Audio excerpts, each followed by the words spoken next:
cuándo termina, cuándo está ovulando, etc. Entonces va a suceder entre el día 1 al día 5 del inicio de un ciclo menstrual. O sea, las mujeres, usted va a responder, ¿cuándo se libera el endometrio? Te vas a responder al profe Ballesteros, del día 1 al día 5 del inicio de un nuevo ciclo menstrual. ¿Sí? Porque te puede decir estructura y cuándo se libera, pero te está haciendo referencia a la mujer cuando tiene sus ciclos menstruales. Del día 1 al día 5. Del día 1 al día 5. ¿Bien? del ciclo menstrual. Del ciclo menstrual. ¿Y entre qué fase está? Porque existe una fase que se llama la fase lútea y la fase ¿qué? Las van a estudiar. Les doy el consejo, ustedes van a ver de eso. No les lo digo por joder, sino así como el lunes. Porque es que el profesor Ballesteros le fascina hacer las preguntas de acá. ¿Sí? Porque quiere ver si ustedes están leyendo de fisiología. Y es lo más fácil del previo. Solo tienen que saber días. Y son solo realmente 19 días que tienen que aprenderse, porque es que luego, no, pero es que son intervalos, que mira, ahorita que, y son intervalos casi de 5 días. Los primeros 5 días se libera el endometrio. Los siguientes 5 días hay una fase proliferativa, pero es una fase intermedia, fase proliferativa en la cual el miometrio se empieza a adaptar. Durante eso ocurre sangrado, ¿sí? Durante eso, durante esta primera fase, que fueron los 5 días, hay un sangrado extenso, lo que llaman la amenorrea. Luego empieza a bajar y empieza una fase proliferativa y adaptativa en el cual el miometrio se empieza a alistar para una posible implantación. Durante esos 5 días restantes, entonces ustedes llevan 5 días primeros, luego 5 días. 5 días que va hasta el día 10. Pero vas a tener en cuenta que sucede que cuando hay ovulación puede ocurrir de manera por medio del día 14, más o menos 2 días adelante y 2 días atrás. Entonces, ¿qué va a suceder? Va a suceder que el día 14 vas a tener 2 días atrás, entre el día 13 y 12 que puede haber ovulación, y entre el día 15 y 16 que puede haber ovulación, o sea, nuevamente el intervalo. 5 días de la menstruación que empiezan, 5 días de fase adaptativa. Vas a tener un día de descanso, las mujeres van a tener un día de descanso, el día 11, que no sucede nada. No hay ni ovulación, ni hay tampoco adaptación del miometrio. El día 11 va a ser un día de descanso.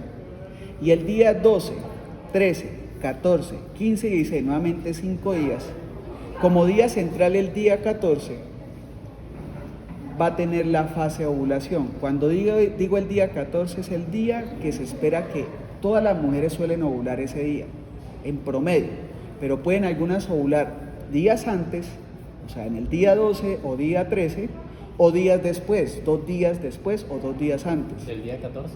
El día 14 es el promedio, Entonces puede ovular o el 15 o el 16, o el 13 o el 12. Entonces no tiene nada que ver con la fase de adaptación que está teniendo el miometrio. Se está soltando el óvulo. ¿Y esto por qué es importante saberlo? Porque algunos tienen relaciones sexuales durante ese periodo, el periodo después de la menstruación, cuando ya no está menstruando.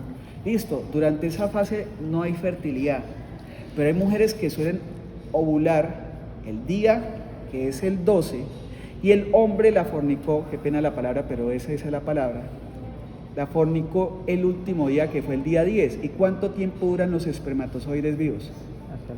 Hasta una semana, ¿no? No, 72 horas. 72 horas. Entonces tienes que este día lo hizo, el día 11 que es de descanso, esos espermatozoides siguen ahí. Y el día que es 12, que aún siguen, precisamente la mujer ovuló ese día. Entonces puede llegar y quedar embarazada. Nunca tomen ustedes, mujeres, el día 14 como guía. Tomen ese el día 12 por si las dudas. Y el tiempo que pueden vivir los espermatozoides. ¿Y el día 11 es en todos los casos?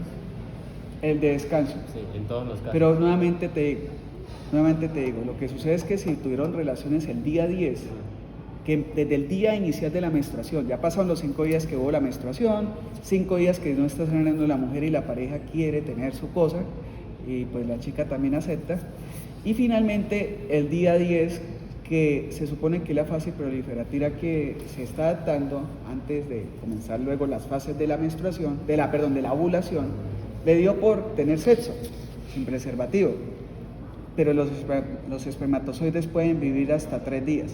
Entonces ese día sigue vivo, el mismo día 10, el día 11 que es el día de descanso y el día 12 que puede estar ovulando.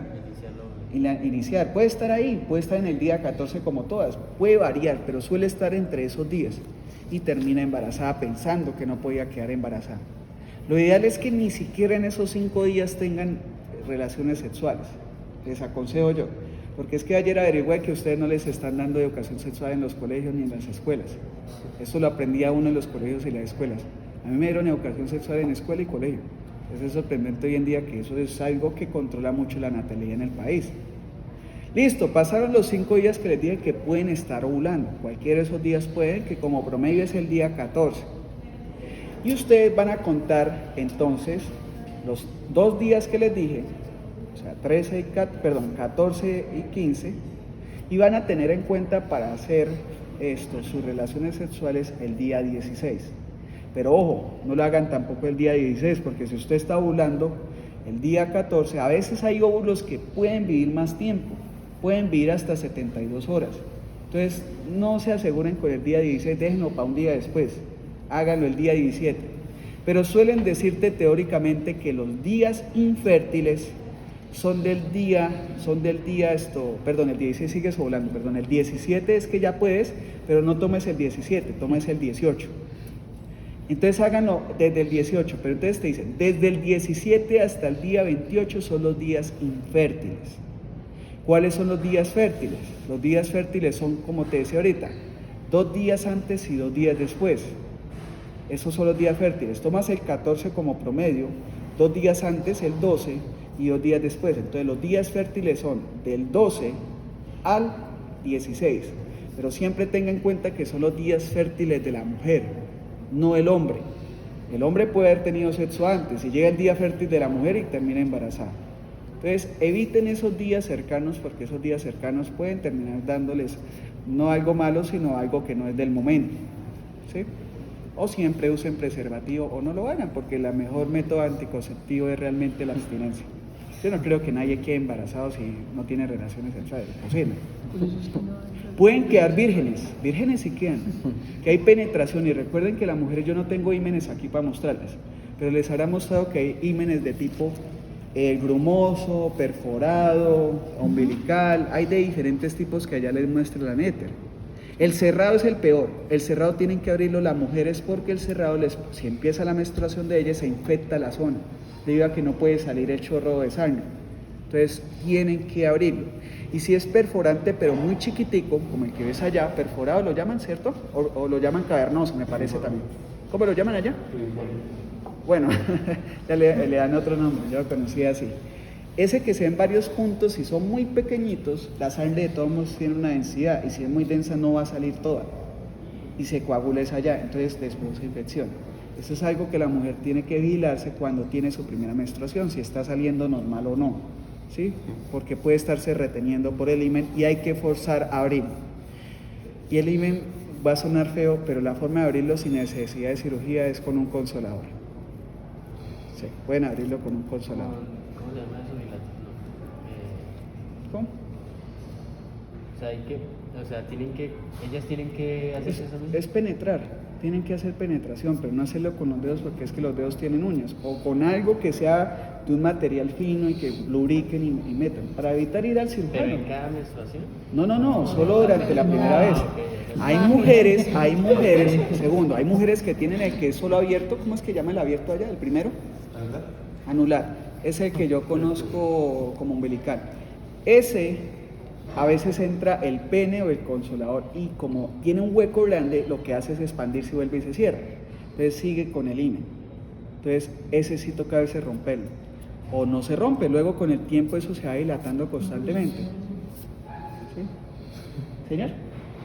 ¿Puedes correr? Muéstrale allá que quiere ver. El que está abierto. ¿No es el último? No. ¿El que se estira? Ese es el normal. No, el que se puede llegar a estirar es el primero, en el cual tienes un agujero, pero es ligeramente pequeño o grande. Y de todos modos el pene puede entrar y eso se expande, vuelve y se cierra. Y luego con el tiempo sí se rompe. Pero eso garantiza de que la mujer puede ser que no se le rompa y sigue siendo virgen. Pero toda mujer no es virgen y todo hombre no es virgen después de que lo hizo solito. Sí, claro, ya le quitó la virginidad. O sea, después de que se masturbó la primera vez, o sea, ya dejó de ser virgen teóricamente hablando. Eso es algo normal. Mi mamá decía que el que niega la masturbación niega a la mamá. Terrible. Niéguelo. Eso es normal, chicos. Eso sí, los curas se masturban. Mejor que lo hagan a que hagan otra cosa, ¿no? Bueno, listo. Entonces ya conocen las partes que son generales, conocen las capas. Recuerden que el endometrio es simplemente una capa impermeable que evita que lo que esté llegando de pronto por ahí como fluidos pues se absorban al miometrio y que termine infectado finalmente el útero. Bien, pero tenemos entonces el inicio de toda esta vía reproductiva que es la vagina. Les contó el profesor Ballesteros cuánto suele medir la vagina colombiana. Serán como 15 centímetros. De 12 a 15 centímetros por mucho, y suele ser un promedio más de 12, muy raro ver las mujeres de 15. La vagina colombiana es más gruesa, la luz es más delgadita y profundidad casi no tiene, o sea, son pequeñas. Entonces es para explicarle a las mujeres una cosa, y también a los hombres. Las mujeres no necesitan miembros largos, porque el miembro largo termina lastimando el cervix. Necesitan miembros gruesos, ¿sí? Al menos en nosotros los colombianos. Los miembros muy largos pueden generar raspado constante y eso puede terminar generando cáncer. Entonces no es bueno que tengan, ahí sí lo siento, pero tienen que, como dice el profesor Ballesteros, para que a ti esto hizo arepa y para esto también, ¿sí? Entonces no pueden esperar tampoco que miembros largos sea satisfacción, las va a lastimar, eso sí les digo. Pero entonces, ¿qué tiene la vagina? La vagina tiene una serie de rugosidades, que aquí esta no tiene, y esta le quedaron medio, ¿no? ¿Cuál es la función de las rugosidades, chicos? ¿Qué les dijo el profe Ballesteros de las rugosidades? Mantenido el semen ahí cuando entra. Una función es que ella, los plieguecitos que están, como es una rugosidad, va manteniendo el semen, así como cuando echas cemento y la losa quieres que te pegue, hacen una rugosidad en la pared, si no eso se cae, si lo haces liso eso se cae. Entonces lo mismo le pasa al semen, esa rugosidad hace que genere una disminución un aumento de la fricción en el área y el semen se va quedando más en esa zona. Segundo, ¿qué más hace? Permite, dado que son unas rugosidades, permite luego la expansión de la vagina, ¿sí? Porque la pérdida de rugosidades y que sea una vagina estrecha no va a dejar que se expanda casi nada. Esas rugosidades es como tener un plieguecito que finalmente se expande. Entonces ayuda a la expansión. Y tercero, luego retorna y ayuda también a la contracción vaginal. Ese lugar es el que actúa algo que viene de la próstata, las prostaglandinas, y genera estimulación para volver a contraer. Si ustedes han escuchado, las prostaglandinas son moduladores inflamatorios, son moduladores de la respuesta inflamatoria, o sea, van a ayudar a la inflamación. Y aquí ayudan a contraer, o sea, a apretar para que haya estimulación y coito. Precisamente las mujeres también están produciendo aquí, pero muy poco. El que le manda ese efecto es el hombre. Por eso los condones ahora traen esa sustancia pegada a su superficie, para poder generar estimulación a la mujer, porque si no, no genera estimulación. ¿Bien? ¿Qué más tienen? ¿Qué epitelio es acá? Las preguntas que suelen hacerles. ¿Qué tipo de epitelio es ahí? Estamos en vagina. ¿Qué epitelio? ¿No lo vieron en histología?